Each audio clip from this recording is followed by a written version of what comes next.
አባቶች፣ የአፋባ ምዕራብ አማራ ቀጠና ቴዎድሮስ ዕዝ አመራሮች፣ የክፍለ ጦር አመራሮች፣ የብርጌድ አመራሮች፣ የግዛት ዕዝ አመራሮች፣ የፋኖ አባላት፣ ጥሪ የተደረገላችሁ እንግዶችና የዛሬ ተመራቂዎች እንኳን ለዛሬው የምረቃ ቀን በሰላም አደረሳችሁ አደረሰን።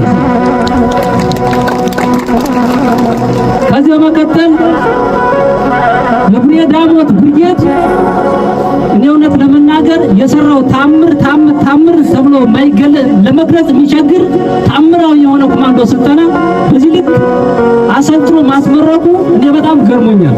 እስካሁን ካየናቸው ስልጠናዎች፣ እስካሁን ካየናቸው ምረቃዎች በጣም ልዩ የሆነና ትናንት መንግስት በነበረበት ሰዓት እንኳን ከ8 ወር በላይና ከ1 ዓመት ከ2 ወር በላይ ስልጠና ወስዶ በምረቃ ላይ ይህን ያህል ብቃት ያላሳየበትን ዛሬ ግን በዚህ አስቸጋሪ ወቅት፣ በዚህ ክረምት፣ በዚህ የጠላት ጫና የወራት ጫና ተቋቁማችሁ በዚህ ልክ በብቃት የኮማንዶ ስልጠናችሁን አሰልጥናችሁ በማስመረቃችሁ እኔ ለቡሬ ዳሞት ብርጌድ አመራሮችና አሰልጣኞች ያለኝን ከልብ የመነጨ ምስጋና ማቅረብ ፈልጋለሁ። የዛሬ ተመራቂዎች እውነት ለመናገር የናንተ የምረቃ ስነ ስርዓት በዚህ ብቻ የሚያበቃ ሳይሆን ከዚህ በኋላ አሁን በፊት በስልጠናችሁ ካያችሁት መከራና ስቃይ በላይ ሌላ ስቃይና መከራ የሚጠብቃችሁ መሆኑን በማወቅ በስነ ልቦና ተዘጋጅታችሁ የአማራን ሕዝብ መከራ ይህን የጨለማ ዘመን እንድታላቅቁ አደራ ማለት ፈልጋለሁ። ምክንያቱም የአማራ ሕዝብ ስልጣን በመናፈቅ በትጥቅ ለማሳካት ሳይሆን ለዘመናት ከታወጀበት የዘር ማጥፋት ዘመቻ ለአንዴና ለመጨረሻ ጊዜ ለመውጣት የጀመረው ለአስጨራሽ ትግል ነውና ይህንን ለአስጨራሽ ትግል በስነ ልቦና ታጥቃችሁ፣ በስነ ምግባር ታጥቃችሁ፣ በወታደራዊ ትእዛዝ የሚመጣላችሁን ትእዛዝ ተቀብላችሁ አገራችሁንና ሕዝባችሁን ለመታደግ በቁርጠኝነት ተነስታችሁ ያለምንም የግል ፍላጎትና ስሜት አገራችሁን ለመታደግ ቆርጣችሁ እንድትነሱና ይህንን ትግልም ዳር ለማድረስ ያለመ የሁላችሁም የስነ ልቦና ዝግጅት እንዲኖር አደራ ላለሁኝ። ከዚህ በመቀጠል የአማራ ሕዝብ እውነት ለመናገር ትናንትና በዚህ በመድረኩም ሲገለጽ እንደነበረው ለአንድ ጊዜ ለሁለት ጊዜ የውጭ ወራሪዎች መጥተው አገራችንን ሲወሯት ለአስጨራሽ ትግል አድርጎ አገር የመሰረተ አገር የታደገ አገርን ያኮራ ለሀገር የቆመ ለእምነቱ ለባህሉ የቆመ ሕዝብ ነው። ይህንን ጠንካራ ሕዝብ አከርካሪውን ለመስበር ለ30 ለ40 ዓመታት ሰፊ ስራ ተሰርቶበታል። ይህም ሲሆን የአማራ ሕዝብ ከአጠቃላይ በኢትዮጵያ እንዳይንቀሳቀስ፣ እንዳይሰራ፣ እንዳይኖር የህልውና አደጋ ተጥሎበታል። ይህ የህልውና አደጋ ደግሞ መፈናቀልን፣ መሳደድን፣ መዘረፍን፣ መገደልን፣ አገር አልባ መሆንን አምጥቷል። ስለዚህ እኛ የምንታገለው ይህንን ስርዓት መሆኑን ተገንዝባችሁ በአማራ ሕዝብ የጀግነት ወኔና አሁን የሰለጠናችሁትን ወታደራዊ ሙያ በመታገዝ ጠላቶቻችንን ከገጸ ምድር ለማጥፋት በሚደረገው ትግል ለአስጨራሽና በወኔ በጀግንነት ጠላቶቻችን ለመደምሰስ እንድትዘጋጁ መልእክቴን አስተላልፋለሁ። እንደነገርኳችሁ የአማራ ሕዝብ በደግነት በጀግንነት በአርቆ ሀሳቢነትና በአገር በመመስረት የሚሆነው የሌለ ተወዳዳሪ የሌለው ሕዝብ ነው። ነገር ግን ለ40 ዓመትና ለ30 ዓመት ከኢትዮጵያዊነት ተገሎ ሰፊ ስራ ሲሰራበት ኑሯል። ይህን የተሰራበትን ሴራ የተሰራበትን ሴራ ነቅለን ጥርግርግ አድርገን አውጥተን ኢትዮጵያ ለኢትዮጵያውያን ብቻ ሳይሆን ሰው የሆነ ሁሉ ሰው በመሆኑ የሚኖርባት ኢትዮጵያዊት ሀገር እንድትሆን ትናንት የነበረች ገናና ሀገር ወደ ትናንት ገናናነቷ እንድትመለስ መስራት የኛ ድርሻ ነውና ይህንን ድርሻችንን እንድንወጣ በአማራ ሕዝብ ስም፣ በትግሉ ስም፣ በተሰዉ ጓዶች ስም፣ በተሰበሰበው ታጋይ ስም ማስተላለፍ ፈልጋለሁ።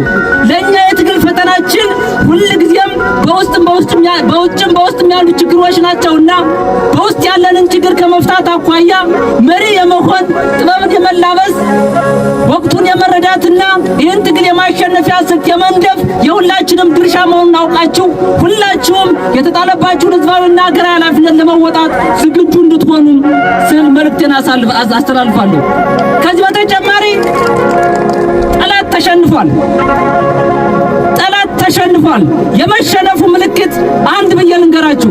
አሁን ባለው ተጨባጭ ሁኔታ ያንን የለመደ የጨለምተኝነት አስተሳሰቡንና የሴረኝነት ስራውን የሰይጣን ተልእኮውን ለማስፈጸም ካልሆነ በቀር ሙሉ በሙሉ ተሸንፎ ምላሱ ብቻ እንደ ውሻ እያላዘነ ይገኛል።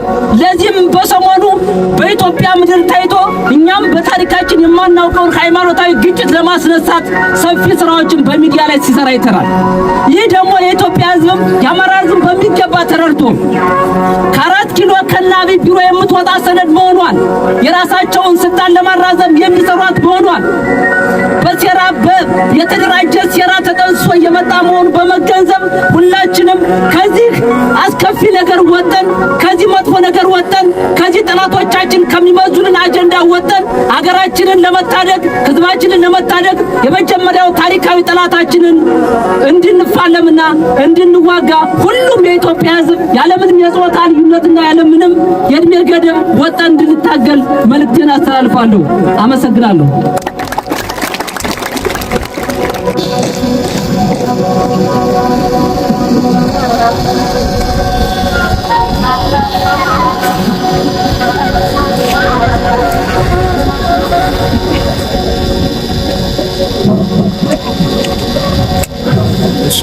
አመሰግናለሁ።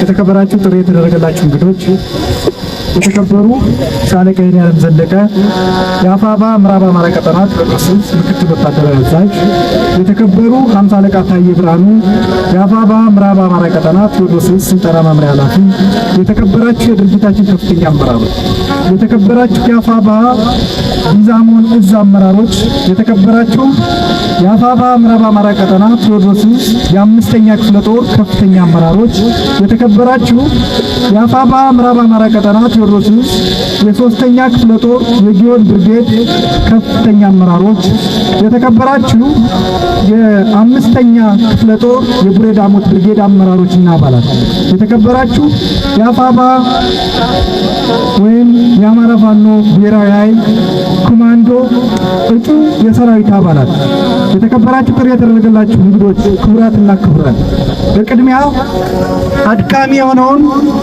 ወታደራዊ ስልጠና በብቃት በመውሰድ የታለፈባቸውን ውጣ ውረዶች በማለፍ ለዚህ የምረቃት ዕለት የበቃችሁ እጩ ተመራቂዎች እንኳን ደስ አላችሁ ማለት ፈልጋለሁ። ዛሬ ይህን ደማቅ የፋኖ ሰራዊት ምረቃት ስናደርግ ህዝባችን ያለፈበትን መከራ፣ መፈናቀል፣ ስደት፣ ግድያ፣ ዘረፋና መሰል ስርዓትና መዋቅር ወለድ ችግሮች እና ያንን ለመከላከል የተደረገ ተጋድሎን ማስታወስ ያስፈልጋል። አብይ አህመድና ግብረ አበሮቹ በሰሜኑ ጦርነት ከፍተኛ ዋጋ የከፈለው የአማራ ህዝብ አጽሙ በትክክል ሳያርፍ ከጉዳቱ ሳያገግም የተደፈሩ እህቶችና እናቶች ስብራት ሳይጠገን በቅጡ እንኳን መስዋዕትነት ሳይነገር ወደ ሌላ ዙር ጦርነት አስገባል። የስርዓቱ ዋነኛው ምክንያት አረመኔው የብልጽግና አገዛዝና አማካሪዎቹ ያቀዱት አማራን ትጥቅ የማስፈታት ፕሮጀክት እንደሆነ በአደባባይ ቢታወቅም ስውር ዓላማው ደግሞ አማራ ህዝብ ላይ የዘር ማጥፋት ወንጀል በመፈጸም የዲሞግራፊ ለውጥ በማምጣት መብቱንም ማንነቱንም የማይጠይቅ በስነ ልቦናም በቁጥርም የኮሰመነ አማራን በማምጣት የኢትዮጵያን ነባራዊ ሁኔታ በመለወጥ በአዲስ ቀመር ሀገር አፍርሶ መስራት ነበር። የአማራ ልዩ ኃይልን በይፋ በማፍረስ ምልክቱ ሲታይ በታሪክ አጋጣሚ እንደገና የተወለደው የፋኖ መዋቅር የጸረ አረመኔ አገዛዝ ትግልን በጠመንጃ በመምራት በወለደው አቋም በወሰደው አቋም የሀገሪቱ የቀጠናው የፖለቲካ ተንታኞች ግምት ውጭ ሆኖ አብይ አህመድም አማራውን የማጥፋት ቅዠቱ ህልም ሆኖ አማራም ከገባበት የጦርነት አረንቋ ወይም አብይ ከገባበት የጦርነት አረንቋ መውጫው አጥቶ